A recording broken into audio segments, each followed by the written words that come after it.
Well, build my gallows and build them high. Makes a long time climbing before I die. I want the chance.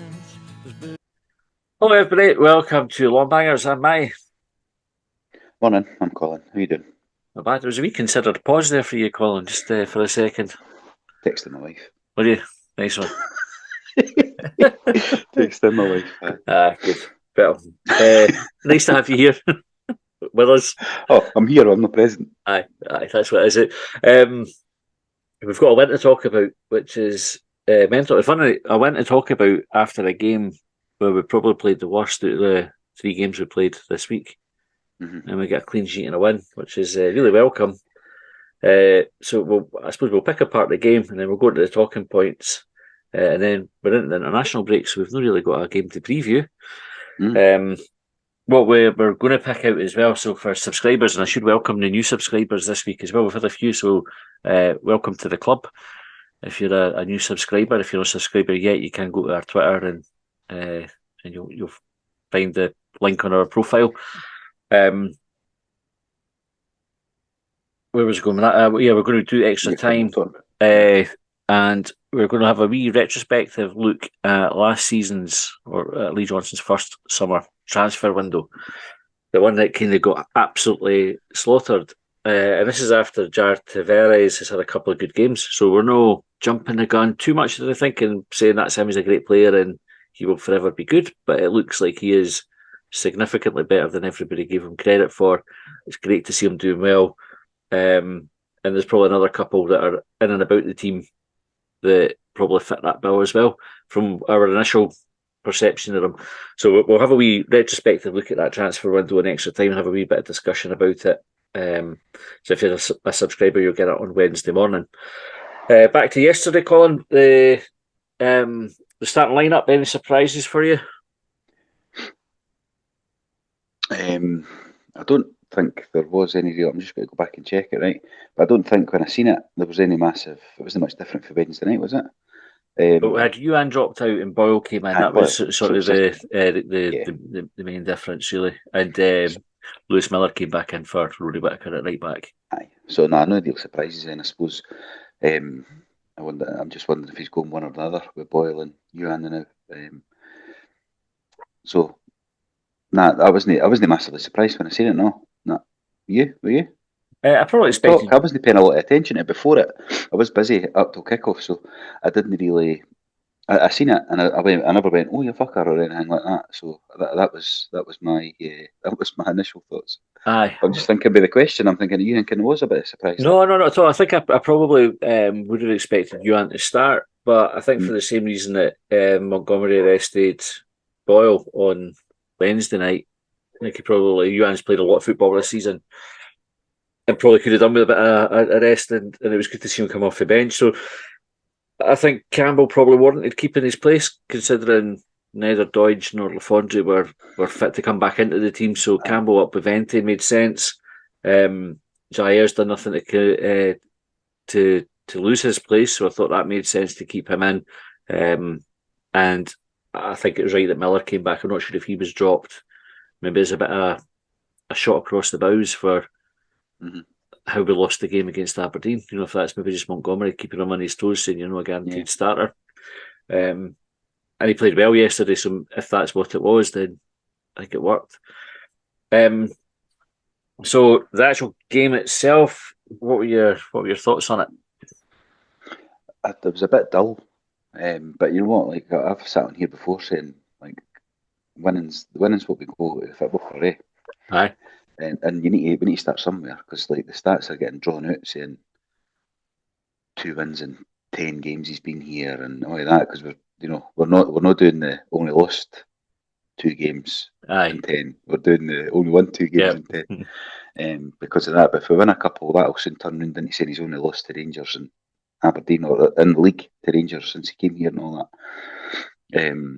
Is that right? That's only Rangers he's lost. It is, yeah, just to the league, yeah. So win a couple of games, and that's how the narrative is it's put. I'll change, won't it? We'll soon spin the draws into undefeated rather than not winning. So it was a bit dull. There wasn't an awful lot of action, but I think we deserved to win. I heard Pat Nevin on the radio. You heard Pat Nevin on the radio I last night. did hear him. Yeah, He got battered in the second half, and I thought he must have been watching like all the games at once, and he's just looked up every time they had a cross or something in the box because I never really felt like we got battered. And actually, as I think maybe Harry, when he was on Harry, a friend of the podcast that was on the radio, said, or somebody said to him, the first shot on target was in the 90th minute. aye, first save it. That's not getting battered. Like that is not in any means getting battered. I didn't even think we were getting pinned in because obviously there was talk when Jago came in. That's going to make us sit in and defend and all that. I didn't even see that. I didn't really feel under any pressure. But then you know what? I didn't feel under any pressure the other night. St Mirren and we lost the points. Aye, but I tend to agree with that. I think Killie, they were busy and they probably had more possession in the second half and more of the ball in our half than we had in theirs. But I think we kept them at arm's length pretty well for the majority of it. Stats, just to back it up. So the stats over the whole game, obviously we're talking second half specific there, but it was 53-47 over the game. To them? To us, right. So fairly even, but in our favour. And then they had more shots, but only 9 shots, 1 on target. We had 7 shots and 5 on target. So what would you rather have? You know what I mean? They had more corners. What? Nobody scores for corners anyway. Aye. Well, I think that's quite interesting when you put the sort of the objective view on it and know the subjective one, that it probably does make it look a bit more even than it felt. But I thought we were comfortable. I thought, like we were happy to sort of take Kilmarnock on the break when they were pushing. It was interesting that Derek McInnes tried to say that they knew Hibs lost a lot of late goals, and so they just wanted to be in the game until the end, like the last part of it, and then they would just chuck everything at it, which is pretty much what they did. But it just wasn't enough, really. I thought Kilmarnock's some of the play was quite brutal for just like cynical fouls and things like that. We were.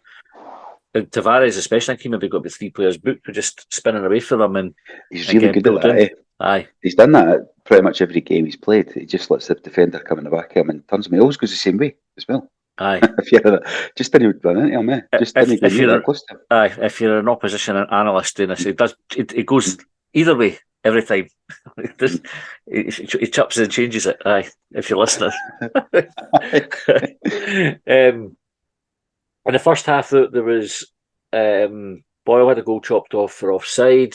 I think he was offside. I think there was really kind of any question of that. It was so far off, I didn't get up to celebrate it. You could tell that. Aye. It was like that. Eh? Aye. Everybody knew. Aye, we had a good view. It was like saw the flag go up as he's tucking it in, and I was like, no point getting up. That's even on a VAR review, we're not getting that overturned. Then Boyle had a penalty shout. Again, he sort of steals the ball with the defender, runs through, the boy catches him. Don't think it's a dive, but it's definitely not a penalty. Like he goes down. No, it's not a penalty. No, it was it the boy Finlay that came back, the defender? And I thought he actually defended it quite well rather than fouled him. To be honest, I think it was a dive, and I think it was a foul. You know, I just think it was just a fair tackle.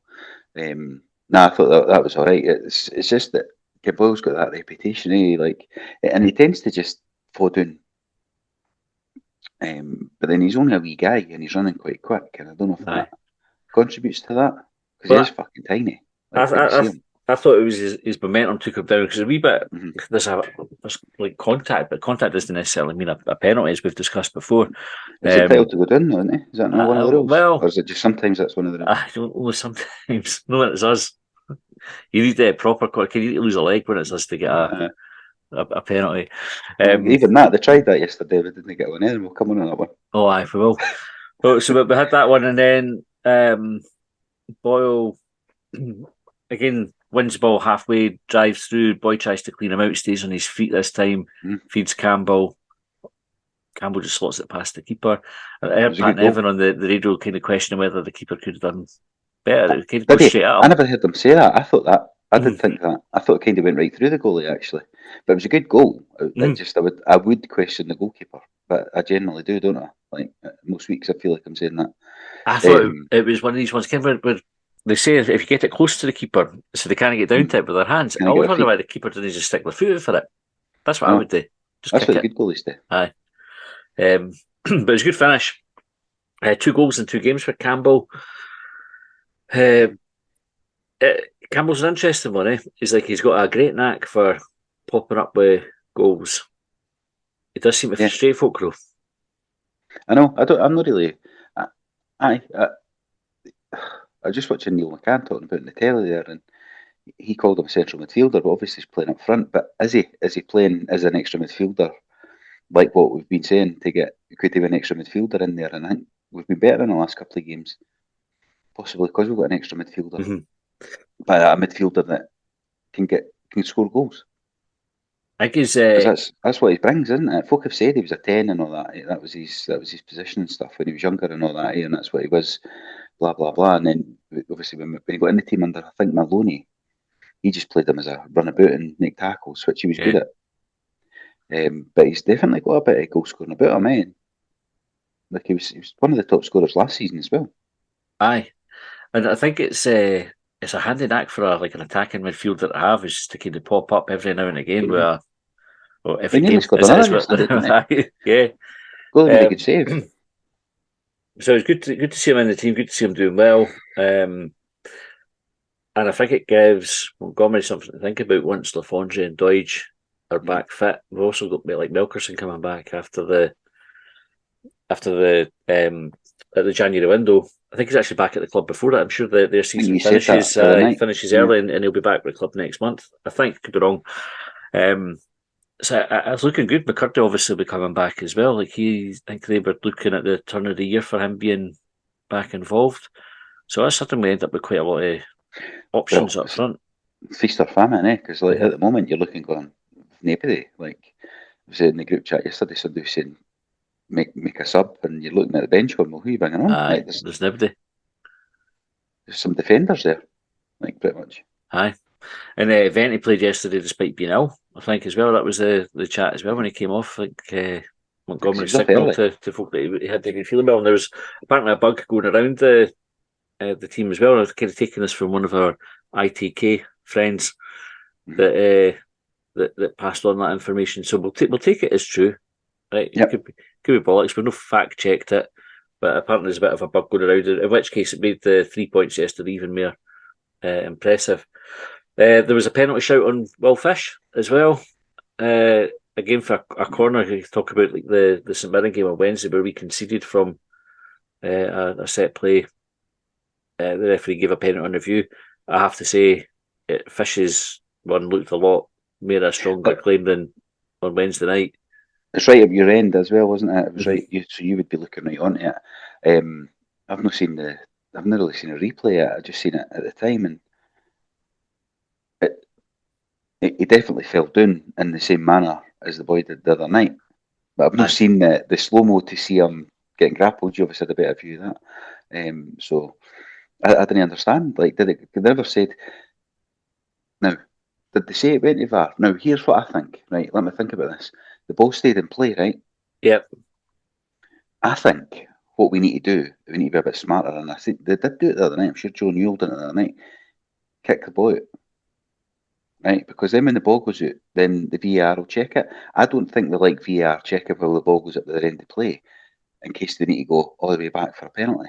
Because then folk would go fucking mental and say get VAR in the bin and all that stuff because it's got the right decision, but well, we like But the too game's late. played on. Aye.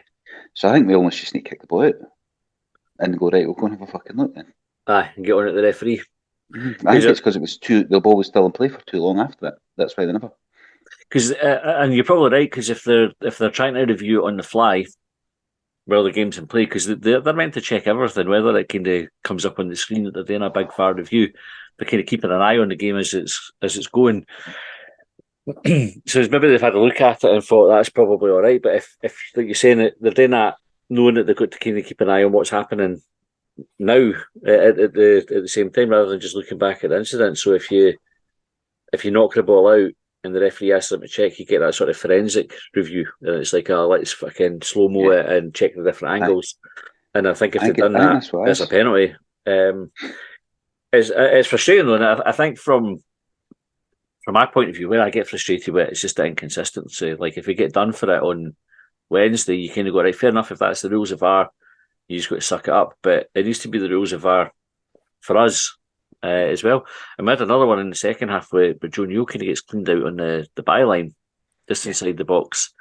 And I don't know how that never got looked at. Or did it get looked at? I don't know. They don't tell you. This is half my battle with it. I like the idea of VAR. I think they could do more with it, but they don't tell you what's fucking going on. And that's why, like, then going, why was that not VR checked? Well, it might have been. They just never said. They don't tell us because we're no worthy of knowing. It's supposed to come up on the screen. It's definitely a It penalty. is. And again, I didn't care why. It's right in front of the linesman, so I didn't care why the linesman's no flag for it for a start to say, by the way, that's a foul. The referee's got a good look at it at the time, I think, as well. It just blew my mind. I was like, I've seen the replay of it, and I was like, how's that not even? There's not even a question of being a penalty. And Newell was injured in the. Aye, they both were. They both went down because it was a heavy tackle, and it was late. He caught him late. Like, it wasn't malicious or anything like that. It was just a late. He caught him late. Now, what I did read on, I was skimming the message boards last night, and I seen somebody suggest that the ball was out of play by the time he tackled him. Does that make a difference? I don't think so. Like, I'm sounding totally ignorant to the rules here, but it's like, does that matter?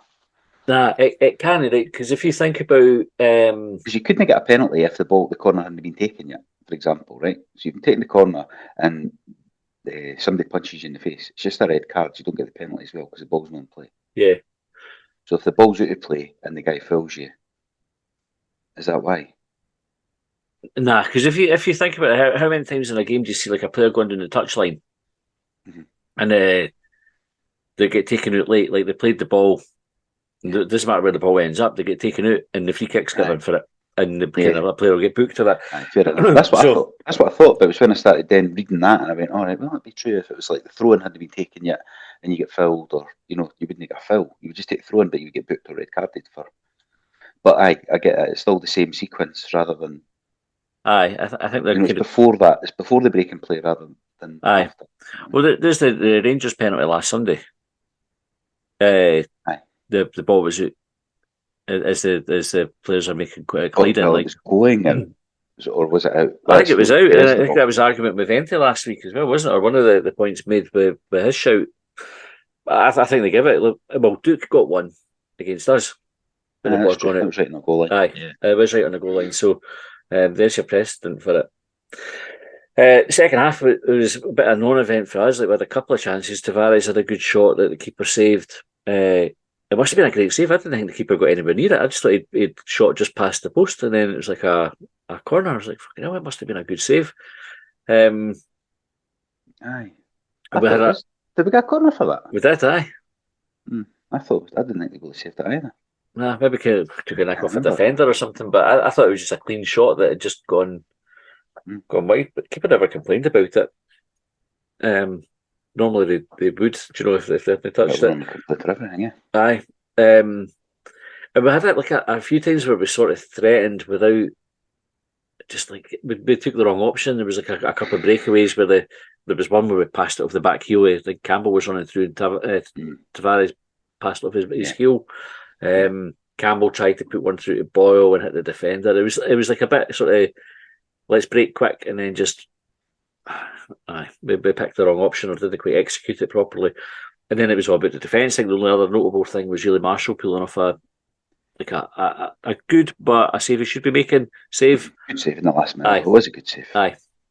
Good save. Not brilliant. But if he didn't score, it would be more like save. It would be more like. Aye. But it was a good save. And it was an important one. Mr. Campbell had a shot as well. Was that in the first half? He had a header. He had a. They know one that was going towards the top corner and the keeper saved it. That'll be one of the on target ones. Aye, will be. Might have been in the first half. Yeah. No, it was second half. Because we were shooting the other way. Yeah, I'm trying to think of the way we were shooting. Aye, it was second half. He had a good game, Campbell. But anyway, you were going to say something else, and I've taken you off the radar. I don't know what I was going to say. Doesn't even Just matter. just that the game sort of finished and they had a wee bit Nobody sits argy-bargy there at the anyway. end. that the argy-bargy at the end with Lewis Miller. So I think McInnes had a bit of set to with somebody in the crowd apparently. Did they came with that was They say somebody called him a name. they shouldn't be heard in He a shouldn't football be called. stadium. Aye, it could be Aye, loads of things. well, it could be. And then Lewis Miller was arguing with I think who the defender was or like his opponent, but Miller was getting it just like the 1-0 hand gesture, just 1-0. walking back. But The you boy know, was going fucking rage about it as well. Came like aye, had to get held aye, back and everything. aye, A I bit of know, shit and house today. I like it. But the actual what happened was Miller was trying to take the throw in, I think, and the boy stood right in front of him on the touchline to not give him the run up or to try and Aye, block him. So that's what well, that was the trigger, instigated it. was it? Because normally, I often think, why do we not do that? If somebody's taking a long throw, Mm-hmm. why do you not stand the line or next to the line? Because that's what it then puts them off a bit, the long throw guy. But that's what the boy done, and then obviously then the boy didn't then like it, or Miller says, "Fuck you," and the whistle went whatever, then done the 1-0. 1-0 Aye. gesture, the old classic insult, rings everybody up. Yeah, at my level when I was drunk before I played the scoreboard and that. Fucking hell, man. Aye, good. Hope it doesn't come back to bite you on the arse, Mm. but I'm all for a bit of that nonsense. So I have to say, just adds a bit of fun to things. You got a Thing booking is, though after the game, but it's annoying, silly things like that. But I do like it. He does seem to get drawn into a lot of things. As I said before, I think it comes down to his mad eyes, but he looks a bit mad, and then he goes and does stuff like that, which is all right. Like I like all that. So it's when it's against you, then I like it. It's when it's somebody for you, then fair play. he's got a wee bit of Scott Brown about him for that side of things. No, in the way that he plays, but he gets targeted, but he doesn't complain about it. Really, he just gets up and gets on with it and gives it Because he does back. get fouled a lot, and Oh, aye, he's like, loads. he must be one of the most fouled players. Loads. But I quite like the fact that he just gets up and gets on with it, but then he doesn't miss a chance to leave something on somebody as well. And Mm-hmm. I didn't mind that as well. Right, let's go to the talking points. Should say before we do that, see Right. Kilmarnock though, like they didn't appear to come with any intention of winning. I know you've already said hang into the end and we'll get a late goal because the house let loads of late goals in was the tactic. But they've not won an away game all season, and if that's how they're playing, that's probably Aye. why. They're doing quite well, but it's obviously the artificial surface that's helping them. Definitely, I think that comes up in our talking points call. I heard the Today. Rangers. Oh, sorry, I've not read them. I said the Rangers manager was on about that yesterday because they played Livingston today, I think. What was he That might saying? change my plans. What time are they playing Oh, I dick. it? I was maybe going out to North Face, and I've just realised something. Nah, I was, he was saying abort. he was basically saying that it's half 12 o'clock. He was basically saying that the playing at Livingston it shouldn't be allowed, but he was effectively saying that it's like he equated it to tennis. How you get good players at Wimbledon that didn't do nothing all season round because the pitch is different, the court's different, Yeah. the bounce is different, the speed of it's different, and all that is like specialists. Aye, I that thought makes that's quite sense. interesting. Aye. And I thought, why do you see before you play at Wimbledon though, right? You go and play like Queens and all that before it. So why do like they know train on the Astro a week or hire Livingston or Kilmarnock's pitch before you go there? Because it's just booked by the hour, eh? Like book it like the week before. How many hours on it do you think you would need before you kind of became an expert on it? And is there enough time in between games these days to do that? Uh-huh. So do you need to be an expert, or do you just need to be like their players are better anyway? Our players are better than their players, right? On paper and monetary value and wages wise and all that. So how much time does like a grass court specialist? How much time does Andy Murray need to get up to speed? Because he's just a better tennis player anyway. But he's just playing on grass this time. So that's why they just play a couple of tournaments. So just play. And in reality, what are Livingston and Killie training on their pitches? A couple of hours a day. Aye, but it's every day, though, isn't it? Like other than their days off. 4 days a week. 4 days a week. 8 hours a week or so on the plastic. And then their game every 2 weeks. That's it. So I don't know how much time we would need, but the players are of a better standard anyway. So I think a week solid on the plastic would What maybe you do enough. And I bet the training grounds have all got a plastic pitch because I know aye, HTC does. what they probably need to do is do a couple of hours every week on the plastic pitch rather than doing like Mm. and just have Hmm. that consistency and Yeah, depth, yeah. and So I wonder why they don't. you would negate it. Maybe they do, and they just doesn't make much difference. Didn't moan about it um, anyway, before we're going to talk about points, it was good to get the 3 points anyway. And I thought Nick Montgomery mentioned the crowd, saying that they were fantastic at the end of the game, kind of helping them over the line. I thought he was right in that point, but folk got awfully frustrated, like through the game, then. where it was being slow and going backwards. And here's the thing, right? So see this playing out for the back. Mm-hmm. I don't mind it. We were watching the Spurs game before, right? Spurs played Wolves. So Josh and I were in Robbie's, Mm-hmm. and the game was on the TV, and Spurs religiously played it for the back, same sort of goal kick routine as us, and they gave it away every time. Like they go maybe like halfway, and Wolves had won Yep. the ball back. And I was saying to Josh, Josh qualified coach and everything, so again, what he's talking about. This is my go-to now for when I need some sort of like in-depth tactical information. I said to him, what's the actual point in doing this? Like, if you're getting the gain from it, because Mm-hmm. for me, it looks like you're passing the ball, you're keeping it to halfway, losing it, or in our case, it's ending up back at the keeper to go long anyway. And we've no really we didn't win possession for that long ball, and we've not gained any territorial advantage for keeping the ball. Anyway, for having like that slow build up, it tends to be we lose it after 4 or 5 passes. So what's the point in it? And okay, what are your thoughts? What did they say? Oh, you want to hear mine first? Aye, you give me your views first, and then I'll tell you his So answer. I just watched Sports Scene before I done this, and Neil McCann was talking about it. Right? And so here's one thing that I would say that, and I'm not talking about the specifics yet, but under the last managers,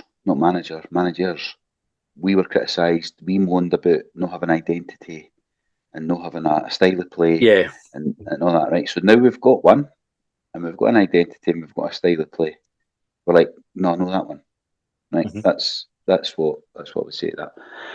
But then I watched Neil McCann this morning, and he was sitting, and he showed various examples of what we're trying to do. It's just not coming off yet because he's saying they're playing it there and they're trying to draw, and they showed them. I can't remember the Kilmarnock midfielder, but he basically called him a dog in there. So he's like the wee midfielder that just runs about making tackles and Aye. fouls, Yeah.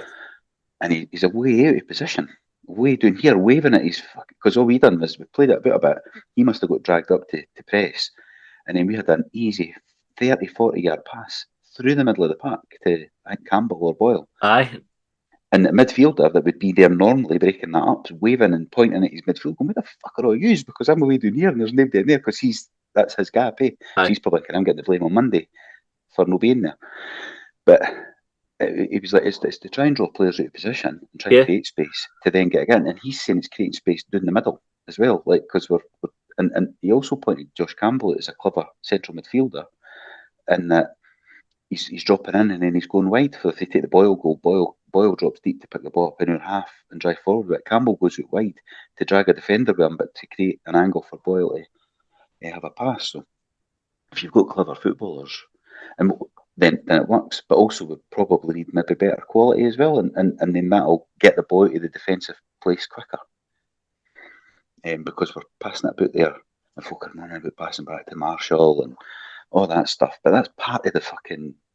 That's part Yeah. of the thing. It's like we've got a lot of people that go to the games that just want to kick forward rather than kept and moved. Like you'll get forward, but sometimes you need to go back to go forward. And we've maybe not been educated enough yet on that. Maybe I mean Mowbray used to come out and tell you, and I always go Mowbray, but I always tell you we've got to make mistakes, we've got this, we've got to do that. Maybe we need better communication on what it is we're trying to do and why, and then maybe people would start getting on board with it. Because at the moment, all I hear is people moaning that we're going backwards. Mm-hmm. I had a wee. So I'll tell you, Josh more or less said what Neil McCann says. Did he? Aye, there. And when we were talking about Spurs, you said like the reason they were struggling is because Wolves were so good with their press. It's like it's almost like they're countering. So Spurs are really good at playing out, but Wolves' press was so good that it just wasn't working. So Spurs really need to do it better to make it effective. But when it works, you end up attacking really well. I think he said Brighton. Is that who? Is it De Serbi? Is that their manager?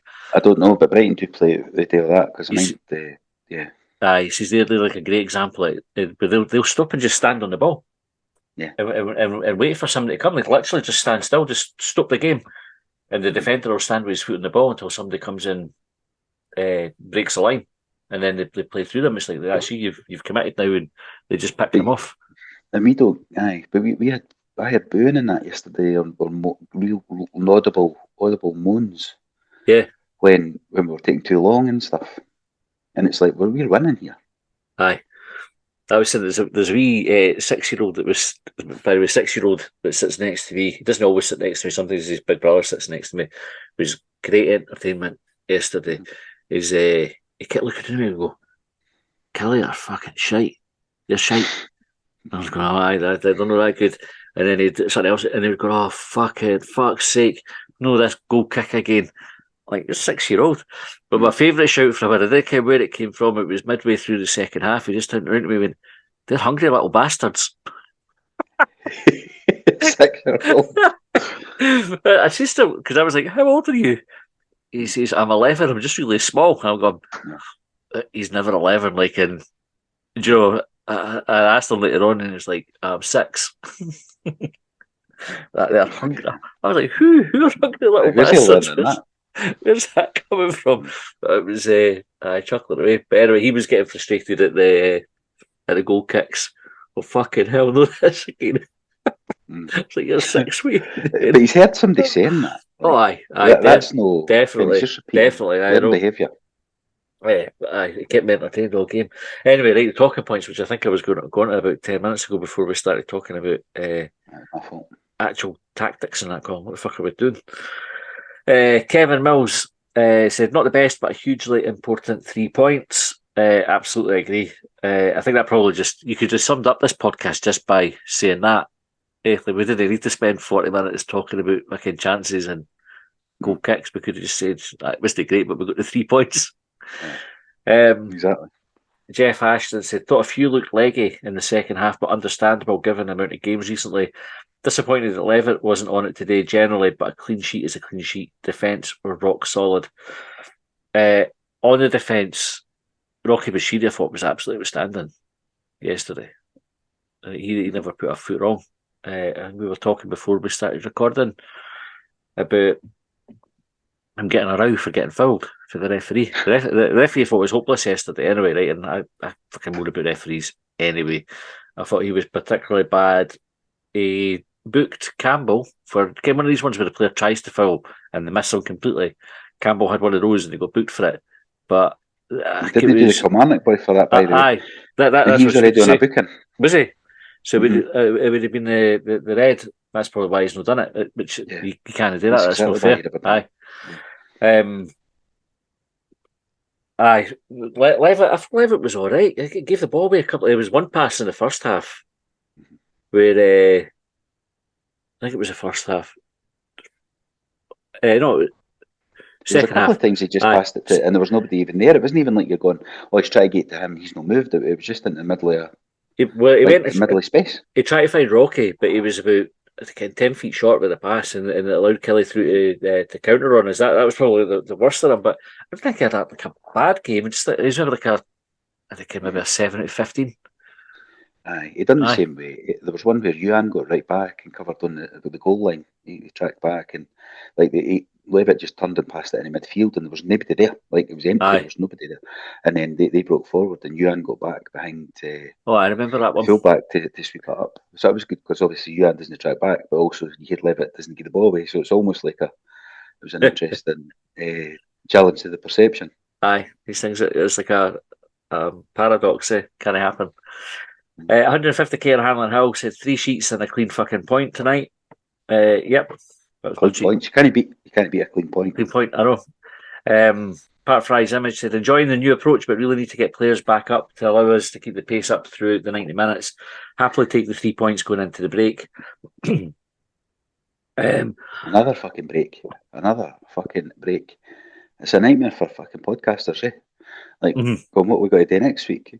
Oh, I know. We're scrabbling out to try and get an interview for next week, so we've got a good episode to put out. So watch this space. I thought the players all looked like they needed the break to come. They looked like a team that played a lot of football yesterday, and a lot of like high intensity football. So it probably come at a good time for us. St Christopher, hello St Christopher. I think we've heard from you for a wee while, so good to hear from you. Said the Gordons and Montgomery's Hibs will return us more pounds than the golden generation. Aye, well, when you look, maybe I don't know. I'm trying to think who, but you look at it and you didn't get exactly millions. Well, we didn't get millions. We didn't get as many millions as we maybe could have. So who did we sell for big money at the golden generation? Brown went for 4.5, right? So Boyle went for 3.5 when he went.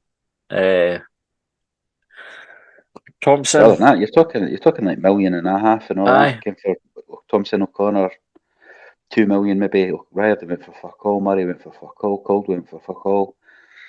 I think Riordan maybe went for like token penny gestures. It was about 600,000 maybe, like in the end. I don't think it was as much as that, because he was on one of the funny contracts at the Bosman that didn't work. He'd signed it before that, so he was mid, so he had to leave in the September or something. So Celtic basically had to buy him to get him in the summer, otherwise he would have been frozen out to Christmas. We got like 150 grand or something. Somebody will correct me on that, but it wasn't. I think it was as much as 600. So then who have I missed? Fletcher. We probably got Mary Fletcher after he left, when he started getting punted out the English Championship teams.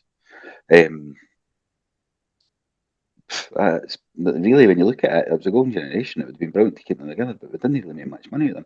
Ivan went for 500,000. What if another 500,000? We'll have once the Foley money comes in, we'll be buying players at that much and then selling them for 2 or 3 times it. That's my prediction. How would you say this name, Colin? Right, so it's spelled Glynndw with an accent on it and R. Glendower. Aye, that sounds good to me. Glendower Hill. Yeah, and I apologise if I've absolutely butchered that, right? And I just show my ignorance. So I respectfully tried to do it. I wasn't being rude. A win is a win and was needed. Absolutely right. Jordan Young, 1875, says, can tell there are some players who are still not comfortable in the way the manager wants us to play, but hopefully he's allowed to bring players in who are capable and happy to do it, as it's a great style he's trying to implement. It just takes time and patience from the fans. What do you reckon of that? I think we do need to give him time and patience. Like, he's only lost 1 league game since he came in. He's trying to implement a style of play, like I've covered there. Like, he's trying to implement a style, give us an identity, all of that. It's like, let's go with it. It's almost, I don't know. Like, this could be like, so Tottenham. You're saying Tottenham try to play football. They're getting talked about how fucking exciting it is and how great it is. We're saying how boring and dull it is. It's actually just about to talk about Tottenham, right? And this we're going to play this way no matter what, right? Again, if you saw the Chelsea Spurs game through the week, the Spurs had 2 men sent off, and then they lost kind of another 3 to injury or something like that. Right? It was a mental game. So they ended up 9 men for most of the second half, and they played. The defence sat on the halfway line. They played that high line the whole time, and for a while Chelsea did what we did when we went down. When Aberdeen went down to 10 men, just thought, we're like, fucking quick, we've got to win the game right now. And they sort of lost their composure a wee bit. But once Chelsea figured it out and started passing the ball, but they just picked them off. They were like, just they go fast forward, so they just played through them. And there were some commentators that were saying, I can full credit to Spurs for keeping that high line. They lost 4-1. And there was somebody else who was saying, you could have no lost as heavy as that. You could have just sat in, like, scrapped in that and have a deep, like, get everybody behind the ball. And Postecoglou after it says, well, that's how we play. We play that way. If we'd gone down to 5 men, I would have played that way. And they were like, oh, that's brilliant. And they were all fucking loving it. Because it's belief in your... It's like we've spoken about before. Exactly. You've spoken about it from a leadership point of view and all that. If you start backing out of what you're telling folk. They're not going to buy into it. They're not going to have the belief. They're going to think, well, if he's doubting it, then maybe I should. And you doubt it at the wrong moment, sort of thing. Aye. It puts doubt in your mind, basically. So I think to go back to Jordan's point, I think absolutely right, having that patience and the time for the fans and letting them bring in the players that are totally suited to it. I think the players have done all right with the style. Like, I don't think there's anybody getting asked to do anything that's totally out with their skill set. I mean, you're talking about professional footballers being able to take a ball in and pass it. Right? So that's what they should all be able to do that. Yeah. Aye. Raymond Gray said, good result and needed. We don't have the midfield players to turn defence into attack. Neither Newell or Levitt seem to want to carry the ball forward and commit defenders. Take the 3 points, though. We were, so, on the way up to the ground, talking about, you've got Newell, Jago and Levitt, who, to me, would seem to make a perfect midfield three. Got a bit of everything about them if you put them in as a three. So it would mean changing the way that you play and going like I suppose a 4-3-3 is what you would look at. I wouldn't mind seeing that. Like, I get what we're trying to do, but you're always going to lose either. Well, Newell will play week in, week out, but it'll be Jago or Levitt. That they're different enough players that it changes the way we play depending on who's in. Yeah, you say that, but then by having Campbell in there in that deeper strike role or attacking midfield role, whatever one it is, then you've got a blend there going.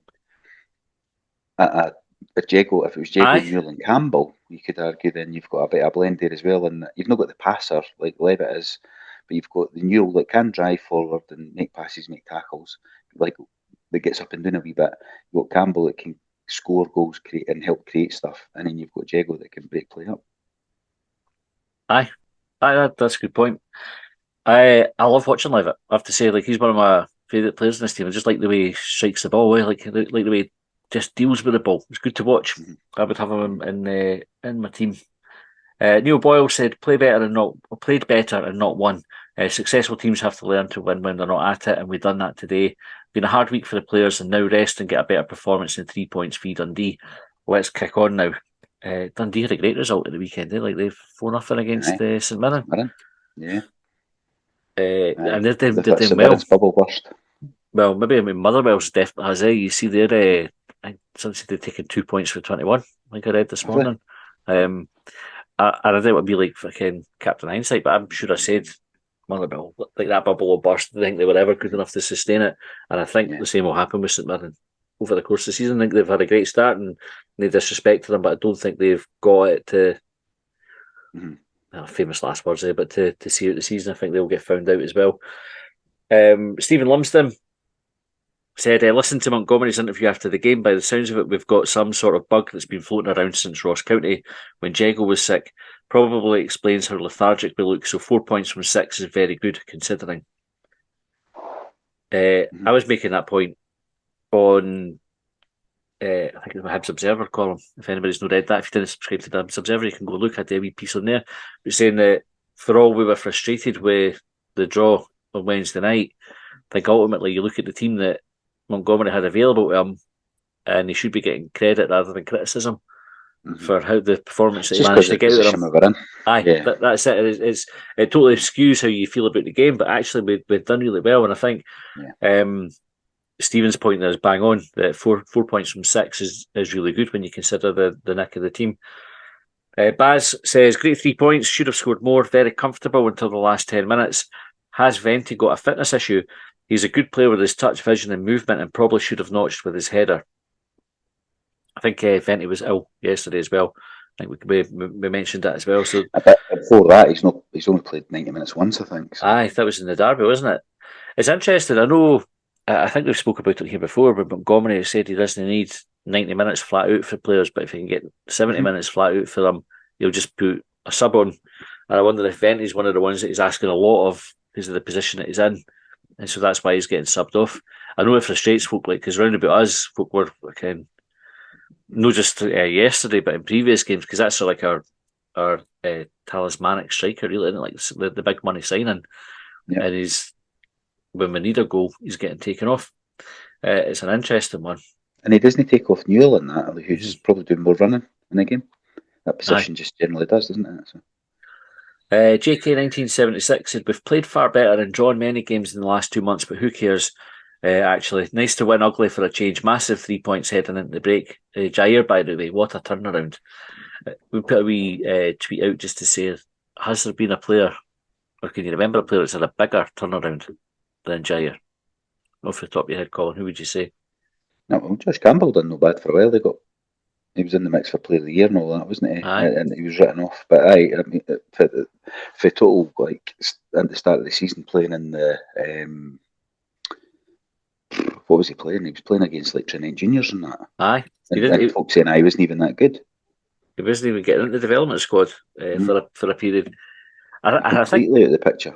I think that was Johnson trying to get him to fuck off. I think that's him saying, just didn't play him, just annoy him that much that he wants to leave. After the managers phoning Johnson saying, aye. How did you get ahead of him? I think that was the first bullshit he came out with. Aye, mental. Although you watch him now and you think, maybe folk were phoning him. There's something about him, eh? I mean, there's something, we've got to see more of him and more consistently in that, but you see some of his touches and his turns and that, he's definitely got something. A.K. Rab said, Nick Montgomery and players have been saying better things are coming. Let's hope this is the start of more victories. And I agree with that. I think better things are coming. The half Monty said Matty looks older without his glasses. Yeah. Nah, I don't think so. Nah. There we go. Nah, you look younger, mate. Right. You look about 50 with them off and about 60 with them off. Brilliant. Was 4-4-2 abandoned? There was no right mid. What's up with Vente off after 55 minutes? I think we spoke about Vente. I think the right mid. And I think Neil McCann explained that to some extent without saying there's no right mid. He was saying that they were coming in. Mm-hmm. They were coming in and then Campbell went out. So it was like that kind of flexible, fluid sort of movement. It depends on intelligent players to go and fill the gaps rather than say, you are right mid, just run for halfway to the byline. Aye. Stuart Anderson said second half it was back to the ball, Alamo style, but we'll take that all day. We have been the better team on a few occasions lately with little reward. John Mitchell said players and manager deserve it. It's been coming. Well played. GG TTH. Alan McAndrew said anybody see what happened for Miller to get booked after the full-time whistle? GG TTH. I covered that. That was his 1-0 gesture. And just screenshot out there. Bamming up the Killie bench and player. Mark McWilliams said, great 3 points, but that was a dreadful performance. That's not a football style I want to watch. We spend far too much time playing football in our own half and then lets the opposition put us under pressure. Terrible second half. Gaz on Safari was that said... Pat Nevin? That was Pat Nevin, no, Mark McWilliams. Gaz on Safari said, if Tavares continues like this, how many players will he get booked or sent off by the end of the season? I counted 3 today. But you're relying on the referees doing it. That's the problem at that point. We'll start saying he's diving now. This is the next movement. He'll have one. He'll have one where he goes to an easy. He'll get kicked up and down. Have one where he goes to an easy. They'll hang on to that. He'll get highlighted. He'll be on sports scene, and then that's it. He'll not get a free kick for the rest of his time at Hibs. Michael said, "Are we going to see Yuan and Boyle played through the middle more now since Jair and Campbell give better cover to our fullbacks?" Together, 2 of them. I'm not sure of it. I think it'd be one or another. Like it's been. I think it's an interesting point because they've looked effective. I mean, Boyle's had 2 goals disallowed in the last 3 games for being, like one very, very marginal offside, another one kind of quite clearly offside. And he had the assist yesterday. Yuan, I think it's the pace through the middle just troubles defences, but I think they're both more effective out wide. Mm-hmm. But I think having the option to put them through the middle, it's fucking really useful to have it, because I think if you're an opposition manager and you try to work out how you're setting up against us to counter it, it leaves you guessing, and that's what you really want. And McCann, again, without raving about Neil McCann here, I do quite like him on the telly, and I've said that before. I'm not just saying it because he was saying these things about Hibs, but he was kind of explaining that it's through the middle that we're creating the space because of the way we're playing it as well. That's where the gaps are appearing, and he showed a few examples of it. And if you've got pace like that through the middle, then it's going to damage teams, because pace is like everything in Scotland. There's in most leagues, but up here, like, you get away with murder if you're quick. Aye. You don't even need to be that good at football as long as you're fast up here. If you can be fast and strong, you'll be one of the Mhm. best players in the league. Yeah. Which is, aye, that's the way it goes. We were talking about that as well. We were looking at the Spurs Bulls game, just like everybody in that league is. Yeah. They're big, they're strong, they're fast, and they're technically good. Athletes, aye. Aye. So Liam Baldini said Jared Tavares, outstanding, what a turnaround. Seems robust as well. Plays 90 minutes, no problem. 3 times a week, no excuses, especially after being out so long. Josh Campbell also. Great to see them taking a bit of weight off the shoulders of Vente Boyle and Yuan. I definitely Tavares like a new signing. I suppose Campbell as well. Like if he's come in the last 2 games from a position of being totally out in the cold, Mhm. it's good to freshen up the squad. And what's good is that they've taken the chance. Like sometimes you see players that have been on the periphery and they come in and they're like, well, you can see why you've been on the periphery. But they've definitely stepped up. DJ1875 said, what has Campbell got to do for the support not to be disappointed when he doesn't start? I don't know. So if it went early doors, like it's like folk make their mind up early doors and are unwilling to, unless there's something a hat trick at fucking Ibrox or something, Aye. to turn their opinion. Um, I mean, Um, I've criticised them as well. Like, don't get me wrong. Like, you could go and dig stuff out, but I try and be balanced about it, and say when they're good as well. And I can see you can bring something to the team or the squad certainly. I don't know. I don't know why folk do that. It's not just Hibs fans. Like, it's just in life. You look aye. at Twitter, look at the politics. It's like if you're SNP supporter, you can't like a Tory. Like, but you could say, I will agree with you on that, but I disagree with you fucking profoundly on that. That doesn't mean you need to fucking hate them and not speak to them. You know what I mean? WTC 1981 says Josh Campbell, match winner. We have got Kenny Ross said, I thought we were really good. Need to keep working on when to slow down and when to quicken the pace, but can see it's coming. At least there is a plan. Neil said shooting down the slope first half. When was the last time that happened? It's very rare. Eh? That must have been to do with the sun, though. Eh? Aye, so it must have If been we're Killie limited that to picked that. I would have thought. Yeah, Aye, try to turn us around. I always think I think McInnes is one of the managers that tries to do that. It's just like a wee mind game thing, like just Aye, but get the it. way the sun was the sun because the sun was coming in, funny Aye, angle. Because I was at Meadowbank and it was like where we were standing watching my daughter's game, like the sun was in your eyes, like the whole game. It was, but it's not normally, especially in fucking November. So I guess it would be part of that, but also I turn them round and see how they react. aye. I thought we just See played if they this. fancy it. Played the second half first there. That's good. If we can keep the first half to 0-0, we've won the game. We're That's what I normally was shite. saying. Aye. Lose the late goal early. Aye. Neil, I've just done that one. Robert Cherry said, I'm still in shock we won. That was a long time arse twitching. S. Smith said, well deserved. Mark Metcalf said, great win. Hibs wasn't pretty, but the 3 points was all that mattered today. Onwards and upwards, GGTTH. Gordon said, I think we're turning things around. Clearly, there is a plan. I think we have progressed. It says a lot when draws feel like losses. Drew Moore said, we just needed to win. Played shit, battled, and won enough. Won enough said. Ali Brown said, used to moan about how long it took Craig Gordon to take a goal kick. Can moan no more. If we'd been in England, it would have been about 20 minutes of extra time. We're slow restarting the game. I mean, that was one of the things that Lee Johnson said he didn't want us to be. He was like, I want to be like always on the go, like quick throw-ins and quick goal kicks and just make it feel They like used we to were just all... say stuff. Aye. It did never happen. But I have the sort of polar opposite now. Everyone's like, okay, right, let's see what we're doing. Last one anyway. Brian Ross had 5 points from bottom and 5 points from third. Aye, so came up, we're seventh in the league. That's about right. I think for the way that we're where it's been, but I think we're on a upward trajectory. That's what it feels like anyway. And it was good to see the amount of folks there mentioning about there's a plan. It goes back to what you were saying, Colin, about having the identity. Aye. And it's just Definitely making it better. It's just making it work, and then get better players in next month, 2 months time, that week, and actually better quality, but to help with that breaking the lines and all that shit that you hear them talk about in the telly.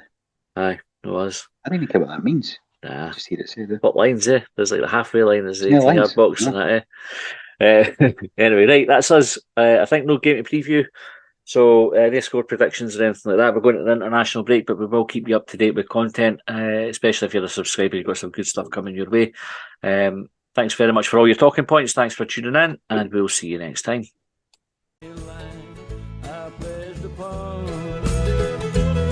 Well, they trailed me down when I broke free. I drank all the whiskey in Tennessee. I don't drink water, no.